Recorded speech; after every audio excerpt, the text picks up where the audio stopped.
भाई बहनों, आज के इस महाप्रसंग में निरंतर अभ्यास का क्या महत्व है। जीवन में अभ्यास लगातार जो करता है उसका क्या महत्व, तक कौन मंजिल तक पहुंचता है, उद्देश्य तक पहुंचा देता है। अभ्यास में ऐसी शक्ति है, अभ्यास ऐसा सीढ़ी है। उसको एक उदाहरण देकर, छोटा सा दृष्टांत देकर समझाने की कोशिश किया जाए तो ये जानिए, हम सभी आप सभी को हार्दिक अभिनंदन करते हुए अभ्यास के महत्व के बारे में समझाया जाए। देखिए, अभ्यास चाहे कला का हो या पढ़ाई का हो या खेल का हो, जीवन क्षेत्र में चाहे किसी चीज़ का भी अभ्यास हो, लगातार अभ्यास करने का बहुत बड़ा महत्व है और बहुत बड़ा प्रतिफल अंत में मिलता है। तो आइए इसको एक उदाहरण कहानी के माध्यम से समझते हैं। एक कुम्हार वह नास्तिक विचार के थे।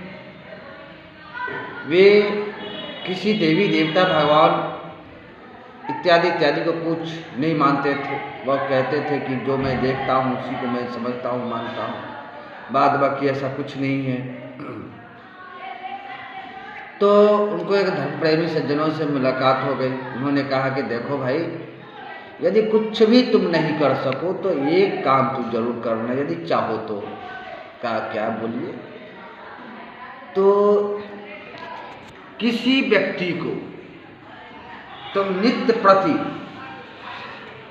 यदि कुछ नहीं कर सको तो किसी व्यक्ति को जिससे तुमको प्रेम बनता है उससे तुम लगातार दोस्ती लगातार करो और उसका दर्शन बिना खर्च वर्च के किया करो लगातार। यदि मन बनता है तो उसने कहा जी चलो, कहते हो तो इतना काम तो मैं कर सकता हूँ। तो उस व्यक्ति के समीप एक और कुम्हार जी थे जो मिट्टी के घड़ा वगैरह बनाते थे। उन्होंने सोच लिया, ठीक है, फलाने दादा से मैं सुबह सुबह जरूर उनको दर्शन कर लिया करूँगा। बड़ी संस्कारी विचार के है वह, कुछ अच्छे बात भी करते रहते हैं, बर्तन भी बनाते हैं, सब कुछ करते हैं, लेकिन बात उनका अच्छा लगता रहता है। चलो, कोई कहता है तो इतना काम हम कर लेंगे। वह नास्तिक विचार वाला व्यक्ति लगातार शुरू कर दिया प्रातःकाल उसको दर्शन करने का। किसी न किसी बहाने जाता, कभी दादा, कभी बाबा, कभी कुछ कह के और दो ये शब्द बोल के चले आता।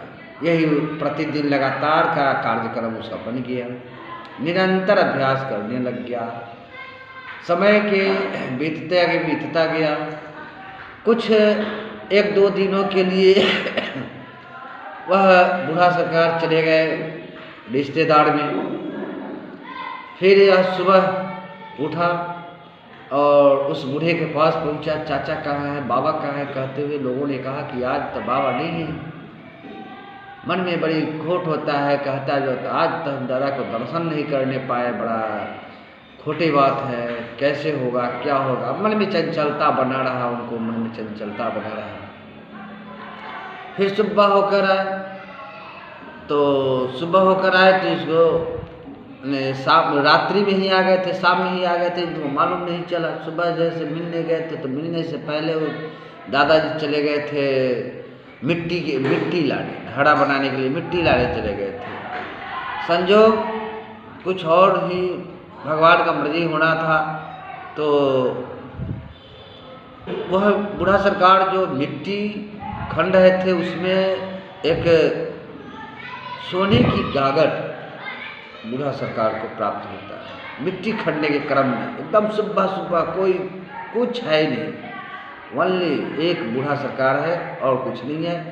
इधर यह व्यक्ति दादा चाचा कहते हुए उनके घर पहुंचते तो मालूम चला कि हाँ रातें तो आए लेकिन गए हैं मिट्टी खंड।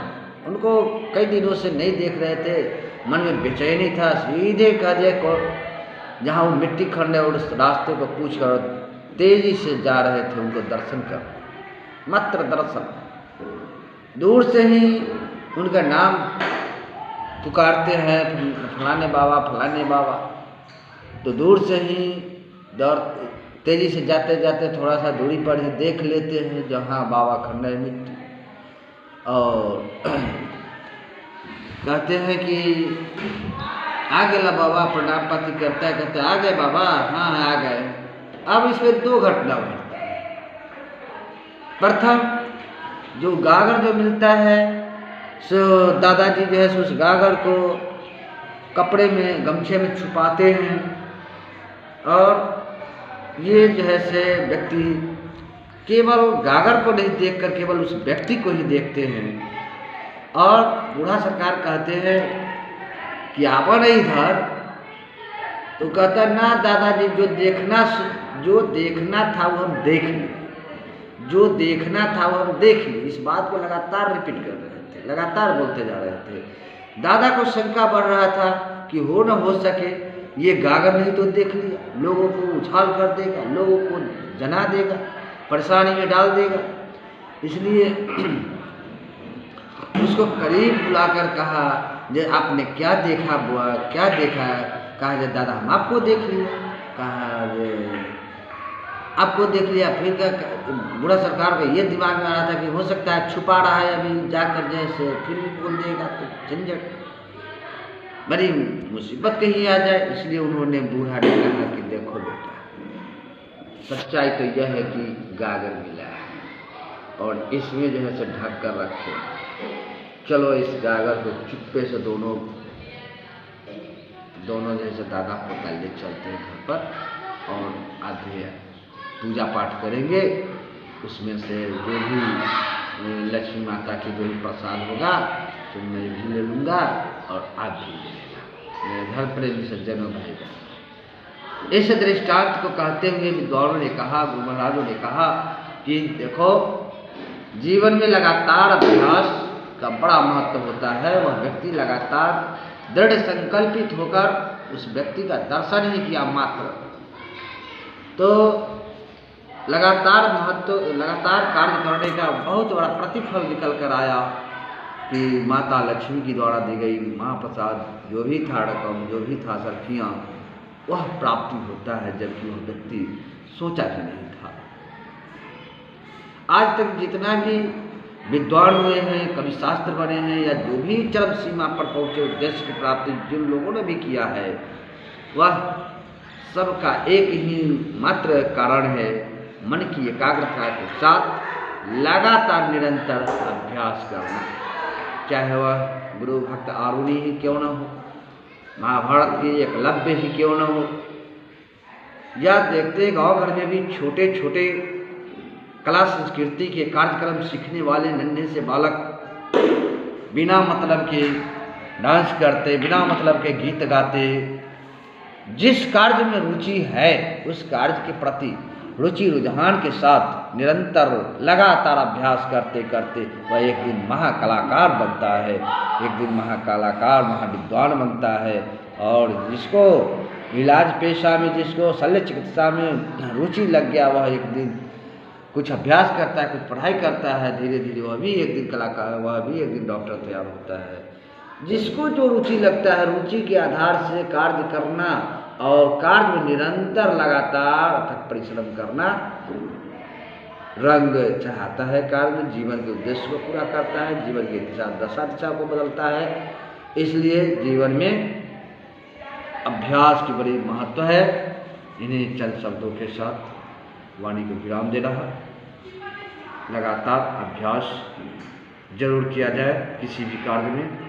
यह वीडियो, यह प्रसंग यदि आपको अच्छा लग जाए, मन में जच जाए, शेयर और लाइक जरूर करेंगे। जय जय सीताराम महाराज की जय। वृंदा